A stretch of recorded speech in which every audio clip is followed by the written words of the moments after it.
Okay. 3, 2, 1. I need a bag of money and a flight to Benghazi. Hello, everyone. Welcome to the Baycast, where we talk about every single Michael Bay movie ever made. I'm your host, Jacob. And I'm the co-host, Michael. And today, we're going to talk about Michael Bay's most awesome movie, 13 Hours, The Seared Soldiers of Benghazi. I said it wrong in the last episode, but I'm saying it right now because they said it in the movie. I didn't even know this movie had a subtitle until I watched it. And I'm like, oh, it has a subtitle. I thought it was just 13 Hours. I also thought it was related to the 12 whatever movie with Chris Hemsworth and also 6 Underground by Michael Bay. In some ways, it is connected to all these fucking war movies with numbers and then just one word after it, or frying my brain. Speaking of frying my brain, this is his most. This is his least engaging movie since Pearl Harbor. For sure. Actually, fun fact about this movie: 13 Hours is actually coincidentally his 12th movie. Isn't that cool? That's absolutely wacky. Too bad 6 Underground isn't his 6th movie. Otherwise, we'd have the. He could have pumped out our Transformers movie to make 13 Hours his 13th movie, I guess. Yeah. So, imagine. As you said before, this is definitely his. Okay, this is a movie that's definitely aimed for the American Sniper, lone survivor crowd of movie. You know what I'm saying? Absolutely. Yeah. It's a very pro USA patriotic movie, which isn't necessarily a bad thing. If the movie's well executed or entertaining, I think it's fine. Okay, say what you will about American Sniper, right? But I wouldn't call it a boring movie, you know? This is kind of boring. Well, I'd like to weigh in, because this is going to be most of the discussion with this. It's not boring in the same way. Maybe I don't know. It's boring in a similar way to Pearl Harbor, where it's just such a product of its genre, right? That it's uninspired. It's not boring like some of Transformers 4, where just nothing happens and there's no fun. It's just very repetitive. It's a constant level of just mediocreness. It's more repetitive and consistent than Pearl Harbor even. I mean, you get past I think it was 36-minute mark, which is the character setup. Right. And then it's just, we have to drive through the city. I don't know if these guys are with us. Who the fuck are you? We're US. Are you Feb 19? We're US. Who the fuck are you? They shoot for a bit. They drive on. Oh no, they're coming for the ambassador. We have to get to the ambassador. It is very repetitive, yeah. It feels like an episode of a TV show. Because I'm in the sense that the show it would be contained in is just about random U.S. military involvement. Mm-hmm. And this is just a 30-minute episode stretched out to 2 hours. Yeah. Actually, fun fact. Oh, I guess actually no. I'll save that for the end trivia. No fun. There is no fun. Yeah, none of this is fun. So here's what I feel about this movie, right? I feel like a lot of Michael Bay movies are generally they're kind of bad, but there's always some entertainment value, or all of it's entertaining, right? Bad Boys 2 is a prime example. It's not a great or even very good movie, but it is very entertaining. It is there for most of it. This I feel it's definitely one of his better movies technically. It's probably one of his best directed. It's a pretty nice looking movie. I think it is his best directed. Yeah, straight up. Nothing about it I consider to be outright terrible or even that bad. But it's just. But out of all the movies I've seen so far, other than maybe Pearl Harbor, this is the one I'd probably rewatch the least. Yeah, it's not like Transformers 4 or I guess parts of the more annoying parts of Pearl Harbor, where it's an excess of shittiness. It's just it's a lack of anything really outstanding or interesting, mm-hmm. and an absence of interesting, elements. Because I think it's a good point that you brought up technical. Because I was gonna say I think this is his best directed. It's not the editing isn't nauseating. It's pretty sane for the most part, not exclusively. It's like one scene in the beginning that's pretty quickly edited, but I think that was supposed to tension or whatever. So like I'll give it a pass. I mean, other movies do that. Look at like even the Marvel movies have like that fast editing during the fight scenes. So Michael Bay doing it less than those movies in this is pretty interesting to think about. Right. But the shots, there's some good ass shots in here. Didn't feel as cheap. Like I mean, I said briefly in the feature length Transformers 4 review that movie had some shots like when they were practical sets or environments usually look pretty good. There was almost none of that. This movie is almost entirely practical, and it looks good for the most part. I mean, there's one specific scene where the effects were painfully obvious and hilarious. Wait, which one was that again? That was near the very end. That was the last like 15 minutes where they're at the final stand, and it has digital zoom on a digital mortar as it gets fired out, which is a cool idea. I like that, but it just looked like fucking Matrix 1 effects. I mean, like, not one of the good ones, like one of the bad CGI effects in the first Matrix. Yeah. And then it explodes, and it's one of the most obvious gummies I've seen in a movie like this. And then bad digital explosion. Yeah. The scene that followed that was actually the best scene in the movie. Like they're just dealing with the aftermath. It was fucking brutal. I thought that was.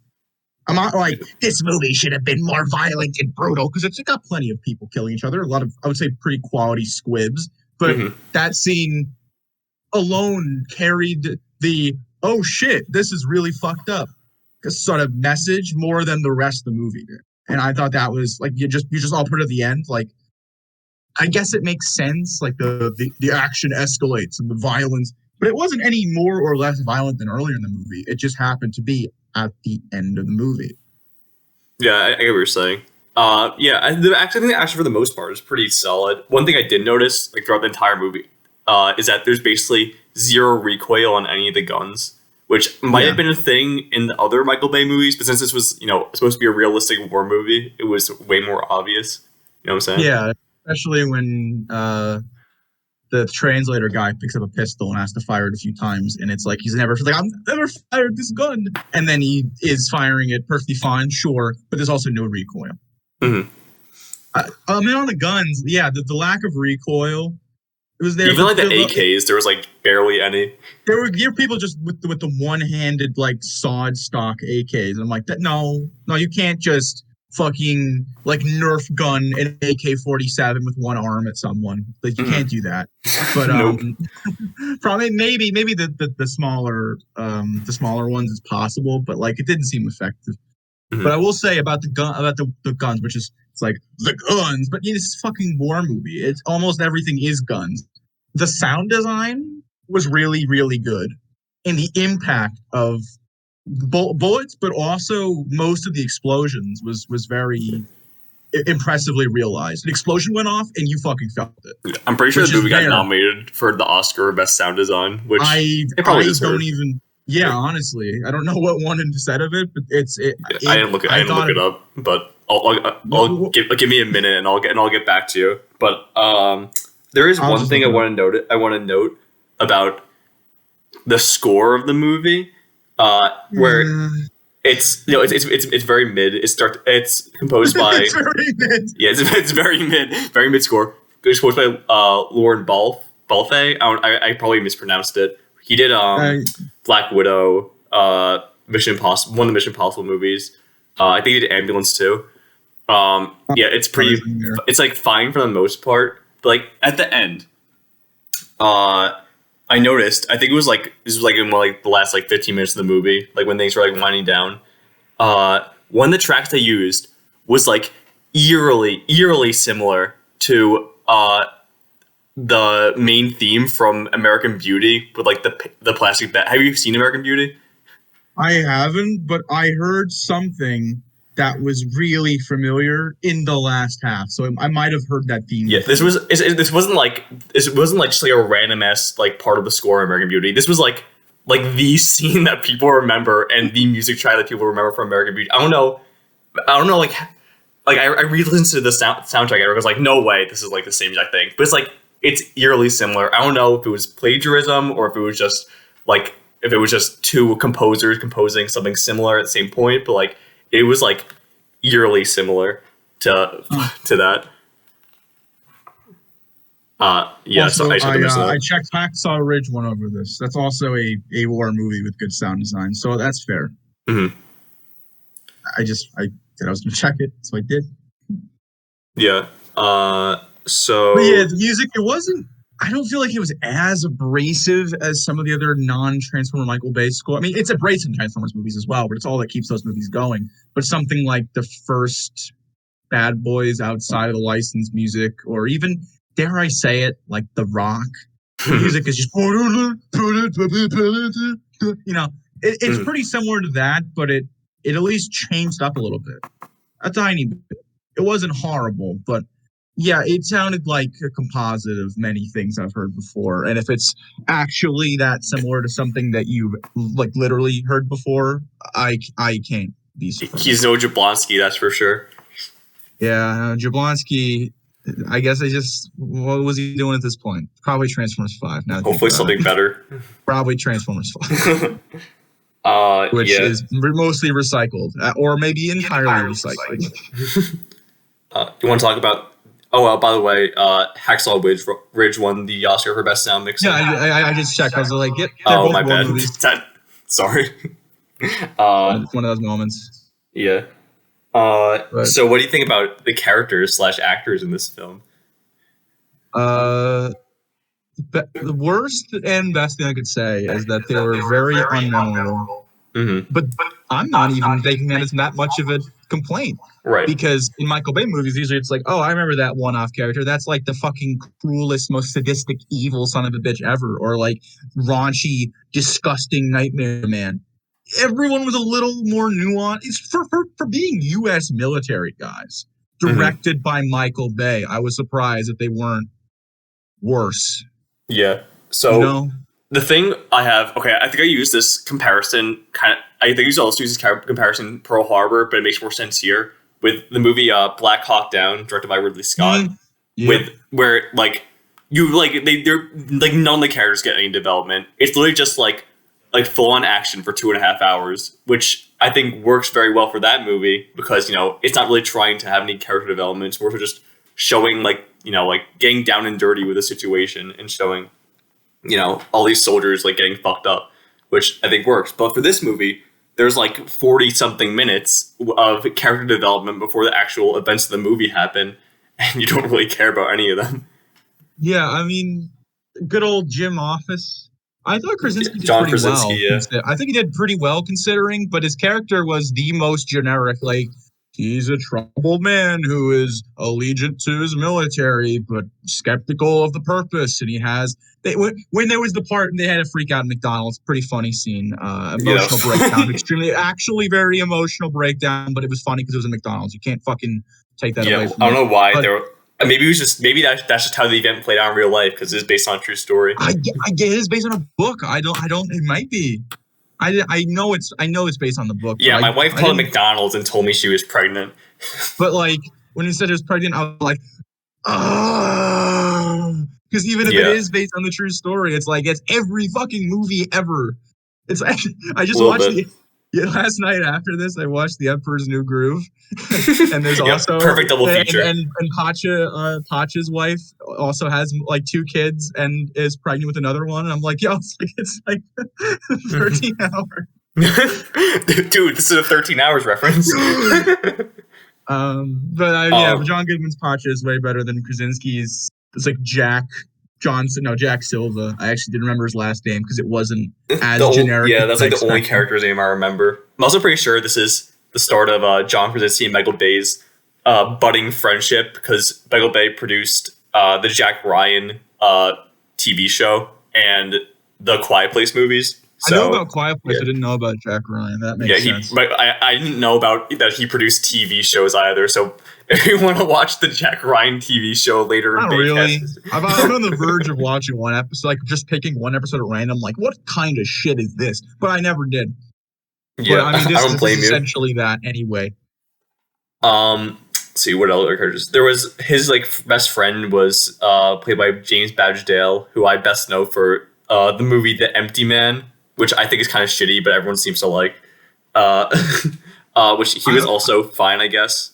Yeah, I had a weird, not even a character thing. It was Roan, Tyrone. I remember that because they're like they say Roan every 5.2 seconds. They all have nicknames except for I think John Krasinski's character. Yeah, he was just Jack. I was looking at him and he looks like this is me saying this when I was watching it. Was like, this guy looks like Liev Schreiber. Like, hey, yo, isn't Liev Schreiber's brother in this movie? I looked it up and he's a different character. I'm like, yeah, Pablo Schreiber, right? The guy who plays Master Chief in the Halo show. I think they maybe it's just because everyone calls each other Chief, but they called him Chief. I'm like, yo, he's the Master Chief. Like, I just had this, which I was trying to. For a show I'll never watch. Yeah, no thanks. It just looks ugly and crap. He takes his mask off, his helmet off, and like a lot in the show, right? Oh yeah, no. One of the first episode, there was an image. I'm like, that's a wonderful, horrible image. Better fucking immediately. I mean, what would you rather do? Have a whole show where you wouldn't see Pablo Schreiber's face, or not? I think I'd take the former. I know. I mean, no direct offense, but in Halo, it looks like a fucking weeb. You're like this, Master Chief. I just imagine would be just some like Chadley buff guy, and he's just a dude. He's tall, I'll give him that, but that's literally it. Here, I'm sending the picture. Yeah. so you can see what it looks like. Yeah. It's like a fucking weeb. A couple other things I noticed about the movie is that they're on FaceTime like a lot. And this movie takes place in 2012, I believe, which I feel like the technology wasn't really developed where people constantly use FaceTime. Actually, no, one time they used FaceTime on a fucking BlackBerry. And it was like, did that even exist? Or at least like that in that high quality at the time? Oh, in that high quality, no. But it's the same thing as Transformers with Josh Duhamel FaceTiming his family. And that's it's in 2007. So it's like, it doesn't matter. Dude, oh my god. Okay, what else? There are like some funny lines in the movie. I think the best one is the one I said in the intro. I need a bag full of money and a flight to Benghazi by some character. I can't remember. That character's involvement in the movie before the war stuff really began. He's like, I gotta go out there. I gotta have my men. And like, and then like the fucking fake like evil asshole like Les Grossman looking guy is like, no, you can't. It's against regulations. You know, these movies have to have one guy that's like that, and this is definitely the this guy is asshole really who like the asshole who's just character. not gonna help the situation because of protocol. Like Con Air. Yeah. Like Mr. Forehead. God, I wish I was watching Con Air. Rather than this, at least that movie is equally as stupid, if not more stupid. At least it's fucking fun. Yeah. But let's see what else. The other funny line that I wrote down is okay. And I quote, either the bad guys are crawling under the sheep or the sheep are humping. I don't know anything about sheep. I don't remember that. I don't know how I think it was like definitely like in the latter part of the movie, which I was starting to zone out, but maybe that part that's what happened. Yeah. I liked I can't affirm. I didn't check. There was a guy who looked like the dad from Brightburn. He probably might be the same actor, honestly. Maybe. I haven't seen Brightburn. He's also plays another character in The Office, like not Jim Office. He plays I don't even remember which fucking character name it was. But the guy that I see it in the cast right here. I'm really stupid. Dave Boone, as played by David Denman. So you may have seen him. He was in The Office. He's actually, I realize that's pretty funny because in The Office, Office spoilers. He's the character that was dating John Krasinski's character's love interest. Right. And then the character that everyone hates. Yeah, Even yeah, though Roy. I've never seen the show, and I will never see the show. So I've seen enough of the show to know who Roy is, and yeah, he's meant to be like this, for the most part, this fucking unlikable like slab of meat. And then he's written out of the show, and then they make him like they give him some redemption, but then he's never in the show again. It's great. But I was okay, so I'm glad it was the guy from Viper, and this one part where some of the other military guys are looking at like they're making jokes like look that's me when I get home, and it shows like rabbits humping, and then this guy oh my Dave god, Boone. yeah. Why are there so many animals humping in Michael Bay movies? I don't know, but that feels like something the military like. I mean, I said they weren't as bad as most Michael Bay things, but I thought that scene was only made amusing because it shows this guy just reading a book. He's like, fucking seriously. Yeah. He's my favorite character because he's just vibing. Well, that's so bad. There's a woman. There was a woman. I was surprised. Yeah. She appears like, get your hands off me, you fucking American swine. And then she's in the movie for another 3 scenes cumulatively. And boom, gone. Very memorable. Yeah, there was... I was a bit confused on why there was so much set up before the actual events. Like, they had one like this whole mission that like I don't even know what the point of it was. Where like John Krasinski plays that woman's like husband, and they named his name in the movie was Jack Silva, and his name as the disguise was also Jack, which was kind of funny. Like, my name's Jack. Oh, yeah. Oh fuck. And they didn't even change it after that, but they were like, oh yeah, his name is still Jack. But you gotta deal with it. It's one of those things. It was so weird. It's like it didn't affect like anything in the movie really. It was just like some random ass mission they went on. Yeah, I didn't really. I understood the purpose of the beginning of Transformers 3 more than that, and that was just Autobots going to the Middle East to blow it up. They didn't explain any of that with words, and I understood more of that than this mission. Yeah. What else is there in this movie? What else is there? I mean, yeah. I mean, when the actual plot happens and they have to protect the U.S. ambassador of Libya, we started getting a little more interesting. But I think the ambassador of Libya is killed off screen, which was kind of weird. Yeah, because there's a whole like 10-minute sequence I thought was pretty tense and well done, where they're hiding in a bunker and they're trying to survive, and they get burned out, and then they have to escape, stealthily, like a real movie scene, if you would. And then it cuts back to the two groups of military men, Jim Office's group, and then some other fucking guy's group. One of the other 8 billion bearded white men. I don't know how. There's just a bunch of them. There's too many. Way too many. At least 4, and that's really lowballing it. But there's like 2 different groups, and it cuts to them. That doesn't cut to the ambassador until you hear he dies in the end. Yeah, because like I read like the Letterboxd plot description of the movie, like before I saw it, because I kind of figured the movie would be at least like a little complicated because of like it's the war and politics of it. And it said the American ambassador is killed during U.S. attack on combat in Libya. I was like, and when I was like getting like over an hour in the movie, I was like, okay, when does this happen? But it's not confirmed until like an hour 40, an hour 50 into the movie. Like really, basically the third act. Yeah, it was absolutely. Yeah, it was weird. Although I guess I have to blame that more on the plot description than the actual movie itself, but still. Well, giving him as much time as they did, like about by the second, after the first third of the movie, like right about the 30%, like right as the war stuff is kicking up, they give the ambassador a lot of screen time, and then he just does not get much after that. Yeah, no, he does not. He's central to the story. Literally is the crux, or I suppose if you're to look at it in cynical movie terms, he's the plot device. He's the MacGuffin. Yeah, pretty much. Kind of. He's the Allspark or the Matrix or the Pillars or the Seed, whatever the fuck. Mm. Whatever random objects it seems, and then he's treated exactly as one of those commodities and forgotten about for long stretches of the movie, and then referenced with increased importance. One thing that did kind of Um, one thing I did kind of like about this movie is how they're like always like unsure like what Yes. Libyans were good guys or bad guys. I think that angle was portrayed well, especially in the first scene where they're just getting the transport vehicles to move the ambassador out of the main war zone. However, I don't think it was as effective when the exact same scene transpired 3 times in the next 30 minutes. Right.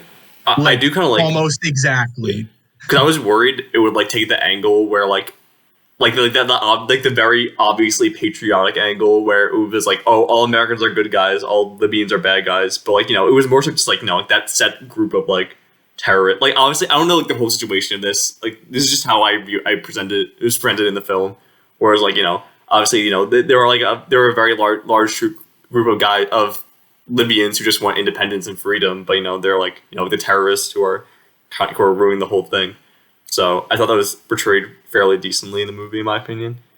Yeah, I rag on it for being the same scene 3 times, but it was a pretty good scene, at least. Mm-hmm. And then at the end, I did feel a small amount of joy when in the final scene, like a billion trucks roll in, and then whoever the hell's on the sniper nest, and he does the hand gesture. Oh right, that he did earlier in the movie, and it's like, oh, they're good guys. And I was like, that was a good callback. Nice. It's a good callback, and it was like, oh, they're not gonna all die. Okay. Like I didn't really care about if they did, but I didn't want to like a Rogue One bummer ending where every single person dies, you know? Mm-hmm. I didn't know the story enough. Except somehow you care even less about these characters than the ones in Rogue One. Shots fired. Hey, yeah, I mean, on a case-by-case basis, I like the force-wielding blind guy. Yeah, Donnie Yen was good. Donnie Yen's good. Donnie Yen's better than most characters in this movie, but I think most characters in this movie equal those in Rogue One. At least Felicity Jones is cute. Because everyone's crusty fucking bearded men in this movie. Yeah. Yeah. I think we're done. Like, what is there? I mean, this is one of our more ambivalent sounding ones because it's not much to really latch onto, but it's also one of the more competent. I can imagine someone watching this not really seeing much from Bay before and be like, oh, it's pretty good. Yeah. It's competent, but fairly uninteresting. Yeah, and I think especially with Michael Bay, well, I mean, I think this with most movies, but especially with Michael Bay at this point, that if it's shitty, to some extent, it's more entertaining than just boring. Pearl Harbor's still one of our lowest rated from him because it's so generic and boring with nothing to spice it up and nothing technically that impressive to really boost it. This is pretty boring, but at least it's technically very well made and like sound. Yeah. I mean, you need a little bit of context to get all the story, but the story is pretty clear. I mean, yeah, for the most part. I mean, there were some parts where I think it's more so just like because we keep like cutting between like so many characters that like I was like, yeah, it wasn't even a story. It was just like, who is this? It's like I know what this group is doing, what this group is doing, but I don't know who the hell's in which one. It's more of a honestly more of a casting thing than it would be a storytelling. I mean, still a bit of both for sure. Yeah. Yeah, I thought we'd get more trivia for this movie, but there really isn't like that much. And the one I was going to mention before was that the original cut for this movie was 4 hours long, and I cannot imagine watching a Zack Snyder's Justice League length cut of this movie. Revenge of the Sith. Hashtag release the Bay cut. Come on, guys, let's start that. Let's start that on Twitter. We're talking about the scene with the ambassador and how it was really short. Maybe it was meant to be like Revenge of the Sith, and the scene where they save the ambassador supposed to be an hour. Maybe. Maybe. As a reference, did you not know about the 4-hour Revenge of the Sith? Well, yeah, I heard about that. And the one George Lucas has a hour. 1 hour of that was supposed to be the Chancellor rescue. That's what I'm referencing. Yeah. I mean, I'm glad they cut that. It was in the original Lego game. Look at that. I mean, we're not seeing Lego 13 hours anytime soon, but I don't know. Do you think we'll ever get a Lego Transformers game? That would be sick. That they would have to be Lego Transformers first, which it's always been like random fucking like Creo construct bots, all these non-Lego. Honestly, why haven't they made like Lego manufacturers. Transformers yet? That would like make so much sense. Marketing. They have made Transformers out of Built to Rule. Have I ever lectured you about Built to Rule?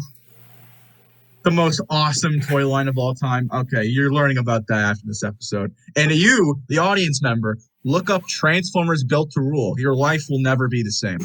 But Okay. they've never had actual proper Lego branded toys that transform.